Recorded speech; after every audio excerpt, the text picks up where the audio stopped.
لیکن میں کہتا ہوں کہ آپ یہ گارنٹی دے دیجئے کہ اب 3 سال ہیں الیکشن کے اندر، 3 سال کے بعد آپ ہی اقتدار کی کرسی پر بیٹھے گا، مجھے گارنٹی دے دیجیے۔ خاموش رہے گا۔ میں نے کہا آپ نہیں دے سکتے گارنٹی، اور میں ایک مسلمان اور عالم ہونے کی حیثیت سے کہتا ہوں کہ میرے دل میں یہ تمنا ہے کہ قیامت تک میں زندہ رہوں گا تو قیامت تک مدرسوں کو زندہ رکھوں گا، تو میری آپ سے کیسے بنا سکتی ہے؟ میں نہیں آپ کے ساتھ چلوں گا۔ مدرسہ ہمارا دین ہے، ہماری دنیا نہیں ہے۔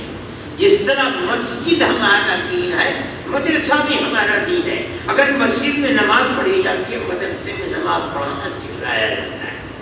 اگر مسجد میں قرآن پڑھا جاتا ہے، مدرسے کے اندر قرآن پڑھنا سکھلائے۔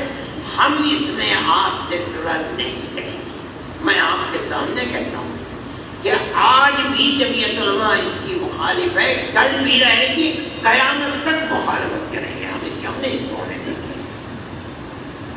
اور میں یہ کہہ کے بل گیا، بڑی لوگوں نے نہ دے تفصیل اللہ ہوگا، میرے بعد ایک اور صاحب کھڑے ہوئے، میں ان کو بھی جان جاتا، جہاں انہوں نے کھڑے ہو کر کے اور مدرسوں کے بارے میں جب بس وہ تو مجمع کھڑا ہو گیا سارا کہتا، وہ تو صبح سے بالکل بیٹھا ہوا تھا، مجموعہ کوئی بولنے والا تھا ہی نہیں۔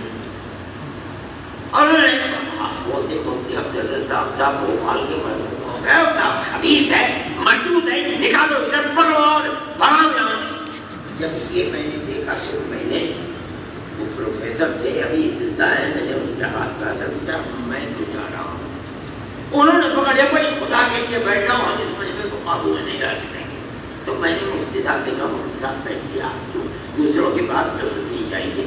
بہرحال مدرسوں کی زندگی ہمارا دین ہے، ہم اس دین کے اندر کسی دوسری چیز کی شرکت، دنیا کی شرکت کو مدارس کی تعلیم اور مدارس میں پڑھنے والوں کے لیے زہر سمجھتے ہیں۔ آپ نہ پڑھیں، جا کر کے دوسرے کا آپ بڑے سے بڑے انجینئر بن جائیے، آپ ڈاکٹر بن جائیے، وکیل بن جائیے، بیرسٹر بن جائیے، ہمیں کوئی اختلاف نہیں۔ آپ دارالعلوم میں تعلیم مکمل کر کے محنت کے ساتھ اگر آپ تعلیم کو حاصل کرنا چاہتے، دیکھ لیجیے پہلے عالم دین بن جائیے۔ اس علم کے ساتھ ساتھ اگر آپ دوسرے علم کو حاصل کرنا چاہیے تو 2 کشتیوں پر سوار ہو کر کے آپ کبھی پار نہیں لگا سکتے۔ اس لیے یہ ہمارا متفقہ فیصلہ ہے کہ آپ حضرات صرف ایک علم کو حاصل کریں، نہ حاصل کریں تو چلے جائیں، کوئی اس کے اندر خراب بات نہیں، لیکن آپ یہاں رہیں اور اپنے وقت کو وہاں نہیں لگائیں۔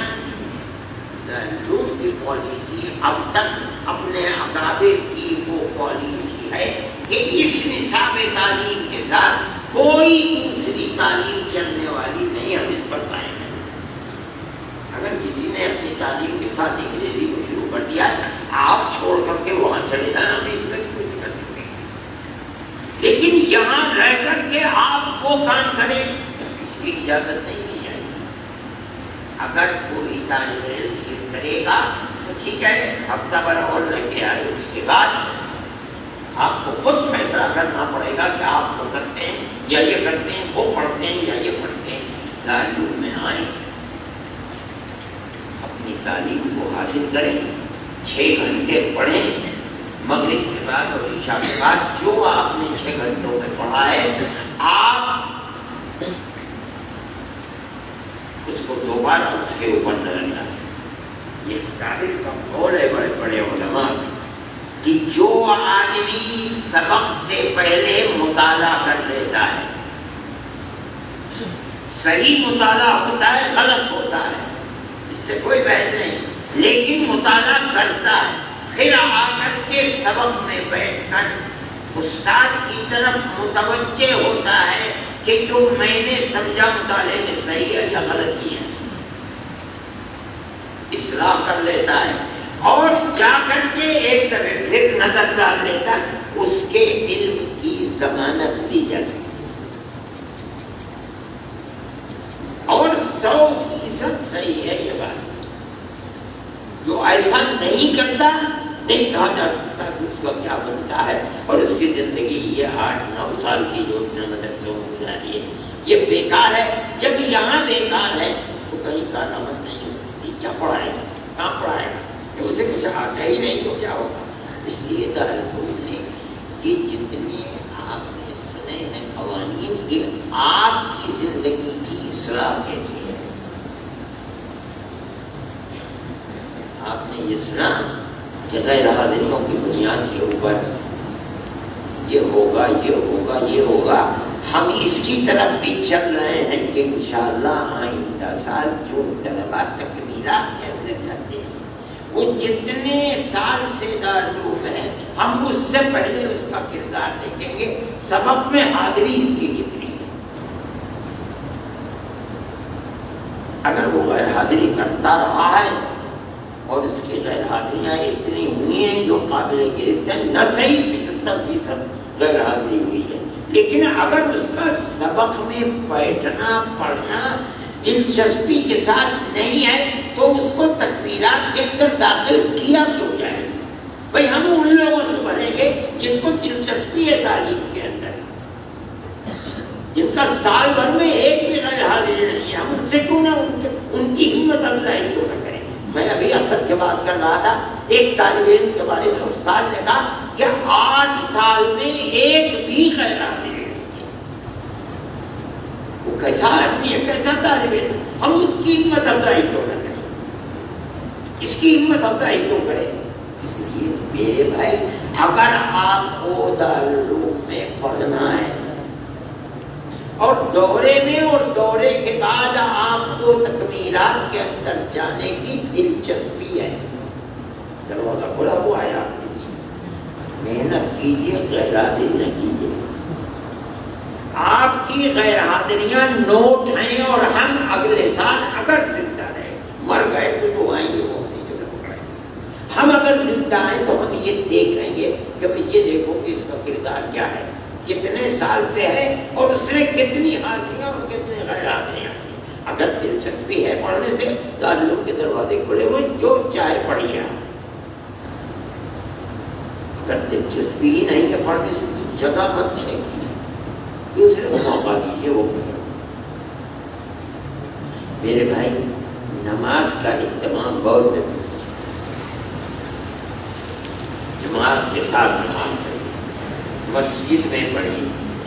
یہ شکایتیں آتی رہتی ہیں کہ دارالعلوم اس کے اندر لڑکیاں اپنی جماعت کر لیتے ہیں، ٹھیک ہے، جب تک نکل رہے ہیں، جس دن پکڑے گئے تو نالی یاد آ جائے گی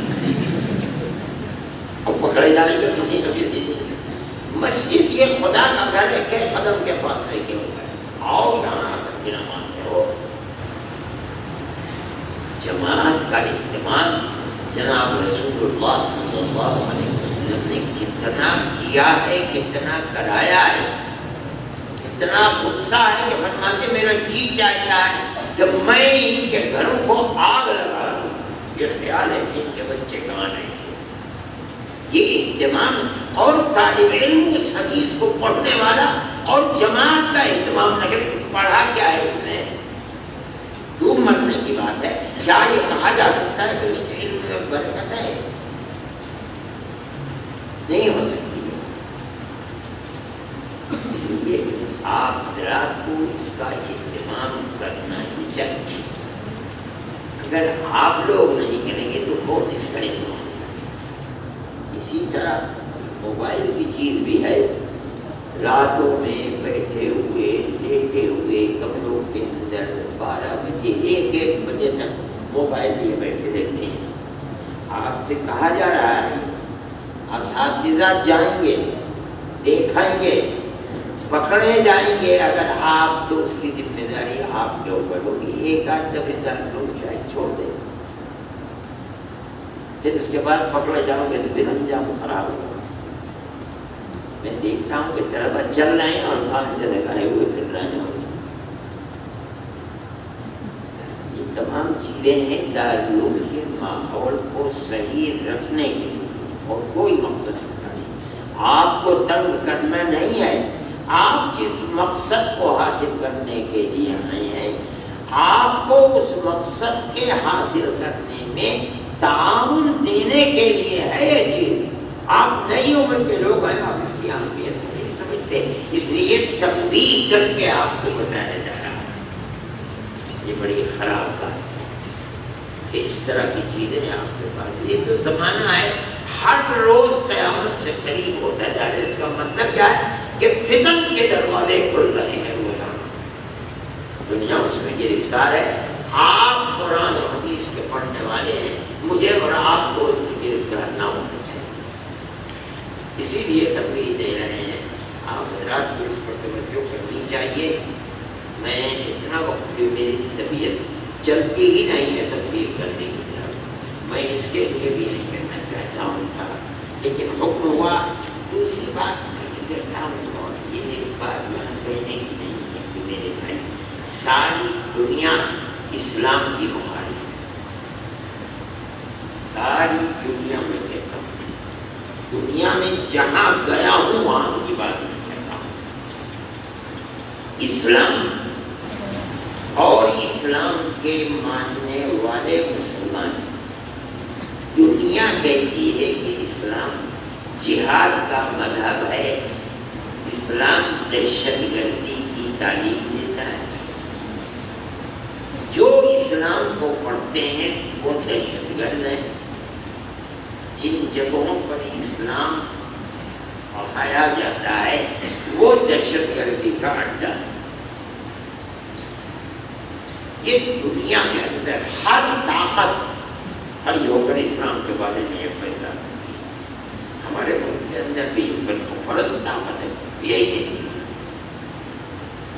وہ جاہل ہے، انہوں نے اسلام کو پڑھا نہیں، وہ پڑھنا نہیں چاہتے، ان کے پاس علم نہیں ہے. مدرسوں میں آ کر کے دیکھیں. میں کہتا ہوں کہ مدرسے وہ جگہ ہے جہاں دروازہ صبح سے شام تک کھلا رہتا ہے. صبح سے شام تک کتا بلی گدھا مدرسوں کا اندر گھستا رہتا ہے. 90% مدرسے ایسے ہی ہیں. تم بھی آؤ اور آ کے دیکھو کو کیا پڑھایا جا رہا ہے مدرسوں کے اندر. ہمیں اپنی زندگی سے یہ اسلامی فریضہ ہے اللہ اور اس کے رسول کا دیا ہوا اسلام کی صحیح تصویر کو پیش کرنا. نہیں پیش کرتے تو اس کا مطلب یہ ہے کہ تم اپنے دشمنوں کے ہاتھ میں ہتھیار دے رہے ہو. ہر طالب علم کو اپنی زندگی ایسی گزارنی چاہیے. اپنی پوری توجہ قرآن و حدیث کی علم کی طرف لگاؤ اور اس کو اپنی زندگی کے اندر اتارو. اسلام کی تصویر اپنی زندگی سے پیش کرو. ہمارا سب سے بڑا نقصان یہ ہے کہ ہم اسلام کی صحیح تصویر اپنی زندگی سے پیش نہیں کر پا رہے ہیں. صحابہ کرام رضوان اللہ علیہم اور متقدمین، ان کے بعد کے لوگ تابعین تبع تابعین، وہ اپنی زندگی کے اندر اسلام کو رکھتے تھے. ورنہ تو آپ یہ دیکھیے کہ کتنے لوگ ہندوستان میں کشتیوں میں بیٹھ کر کاروبار کرنے کے لیے آئے تھے، جو تقدیر سے کیرلا کے اندر جنوبی ہندوستان کی سرحدوں تک پہنچ گئے اور وہاں اترے. وہ ان کا کام مدرسے چلانا نہیں تھا، ان کا کام تو صرف اور صرف کاروباری کے لیے آئے تھے. مگر انہوں نے اپنے کردار سے، اپنی زندگی سے، اپنے اخلاق سے اسلام کی وہ تصویر پیش کی جو ابھی چند دن اور چند ماہ اور چند سال پہلے نبی کریم علیہ السلام اور صحابہ نے پیش کی تھی. اس کا اثر کیا ہے؟ اگر آپ دیکھیں غیر منقسم ہندوستان کو تو آج اس ہندوستان یعنی پاکستان اور بنگلہ دیش کے اندر 60 کروڑ مسلمان ہیں. کہاں سے آ گیا ہے؟ لوگ یہ کہتے ہیں کہ زبردستی. ارے پاگل ہو، تمہارا دماغ خراب ہو، زبردستی کیا مثال پیش ہے. اور یہ حکومتیں رہی ہیں ہندوستان کے اندر.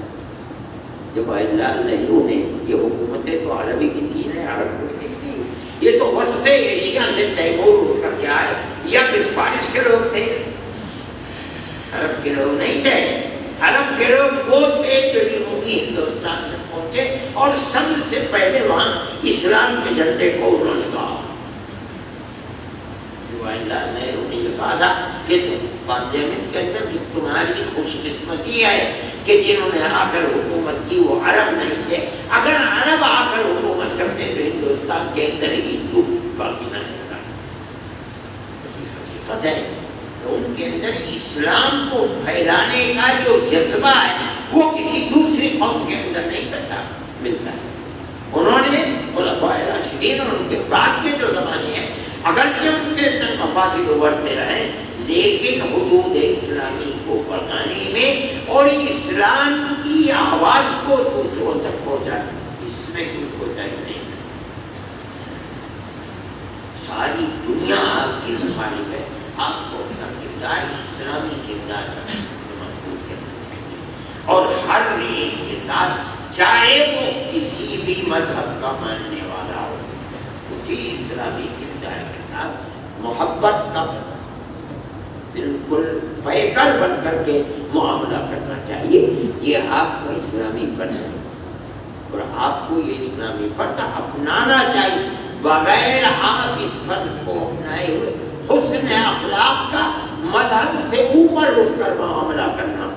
جب تک آپ یہ نہیں کریں گے تو اس ملک کے اندر عزت و آبرو کی زندگی نہیں ہوگی. اس کی کوشش کرنی چاہیے. اللہ اس ملک کے اندر مسلمان کو اسلام کو اپنی اصلی صورت کے ساتھ زندہ رہنے کی سعادت میسر فرمائے. امن و امان کو قائم فرمائے. پیار و محبت کی جو ہماری پرانی تاریخ تھی 1000 سال سے زیادہ کی تاریخ تھی اللہ اس تاریخ کو زندہ و جاوید فرمائے. اور جو نفرت کی سیاست کر رہے ہیں اور ایک دوسرے سے لڑا رہے ہیں کردار خوشی کر رہے ہیں انہیں اللہ قائل و خاطر کرے. وآخر دعوانا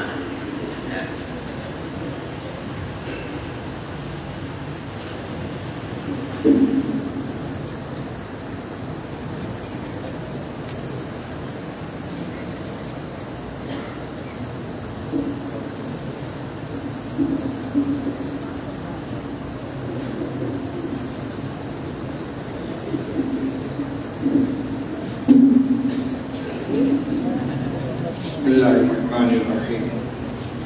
محمد صلی اللہ علیہ وسلم